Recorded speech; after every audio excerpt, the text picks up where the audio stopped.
નમસ્કાર, સ્વાગત છે આપનું. હું છું સમીર. રશિયા યુક્રેન યુદ્ધને લઈને મોટા સમાચાર આવી રહ્યા છે. પરમાણુ હથિયારને લઈને રશિયન રક્ષામંત્રીએ માહિતી આપી.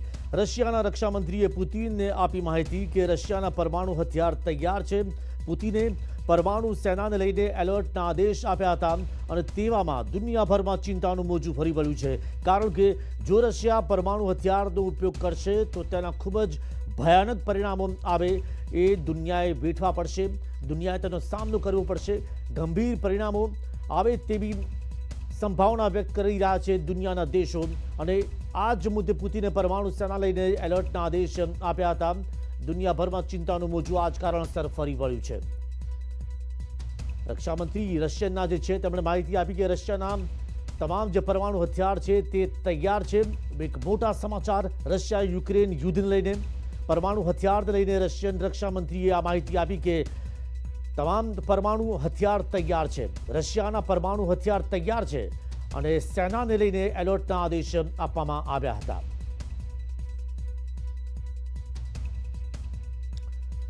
યુક્રેન રશિયા વચ્ચે મંત્રણાથી હજુ કોઈ ઉકેલ નથી આવ્યો. છેલ્લા 3 કલાકથી ચાલી રહી છે વાટાઘાટ. બેઠકમાં રશિયાએ યુદ્ધ વિરામનો ઇનકાર કર્યો તો યુક્રેને યુદ્ધ વિરામની કરી હતી માંગ. બેલારૂસ સરહદ પર બંને દેશ વચ્ચે વાતચીત થઈ રહી છે અને અત્યાર સુધીની વાટાઘાટોમાં એક વાત સ્પષ્ટ છે કે રશિયા હજુ સુધી યુદ્ધ વિરામ માટે રાજી નથી થયું. રશિયાને મંજૂર નથી યુદ્ધ વિરામ અને રશિયા યુદ્ધ વિરામ માટે રાજી નથી થયું. તો યુક્રેનની મદદ કરશે હવે ભારત. યુક્રેનને દવાઓ મોકલશે ભારત. યુદ્ધ પ્રભાવિત વિસ્તારોમાં દવાઓ ભારત મોકલવા માટે તૈયારી બતાવી છે અને તેને દવાઓ મોકલીને તે મદદ કરશે. ભારત યુદ્ધ પ્રભાવિત વિસ્તારોમાં મદદ કરવા માટે તૈયાર છે. દવાઓ મોકલવામાં આવશે.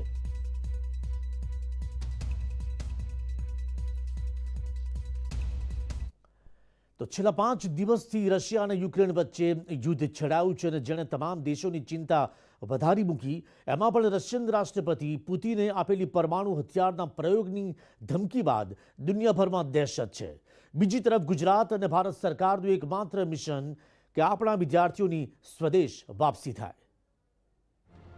યુદ્ધ ભૂમિ બની ગયેલા યુક્રેનમાંથી ઓપરેશન ગંગા હેઠળ અત્યાર સુધીમાં 150થી વધુ ગુજરાતી વિદ્યાર્થીઓને ઉગારી લેવાયા. સ્વદેશ પરત ફરેલા વિદ્યાર્થીઓને હાશકારો થયો તો તેમના માતા પિતાની આંખો પણ હર્ષથી ઉભરાઈ.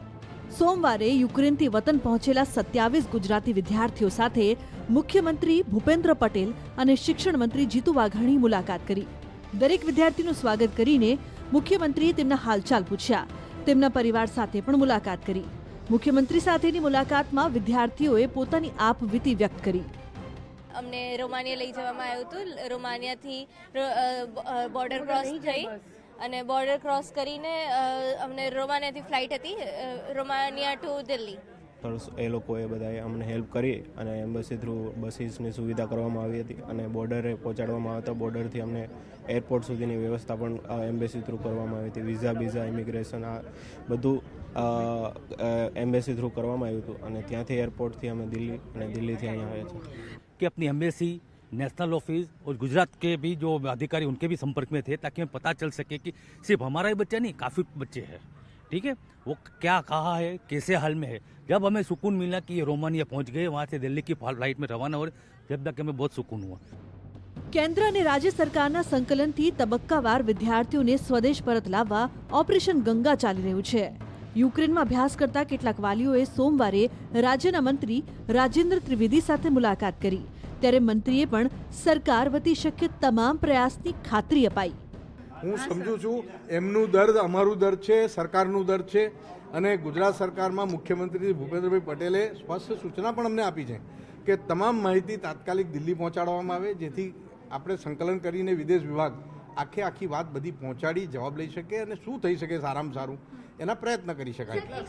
આ તરફ દિલ્હીમાં પ્રધાનમંત્રી નરેન્દ્ર મોદીની અધ્યક્ષતામાં યુક્રેનની સ્થિતિ અંગે ઉચ્ચ સ્તરીય બેઠક બોલાવાઈ, જેમાં 4 મંત્રીઓને યુક્રેનના પાડોશી દેશોમાં પહોંચી ભારતીયોને સ્વદેશ પરત લાવવાની વ્યવસ્થા કરવા જવાબદારી સોંપાઈ. સતત ભારત સરકારના વિદેશ મંત્રાલય દ્વારા આપવામાં આવી રહેલી એડવાઇઝરી એને બરાબર જોવે, એમને સમજે અને એ અનુસાર પોતાના બાળકોને ત્યાં માર્ગદર્શન આપે.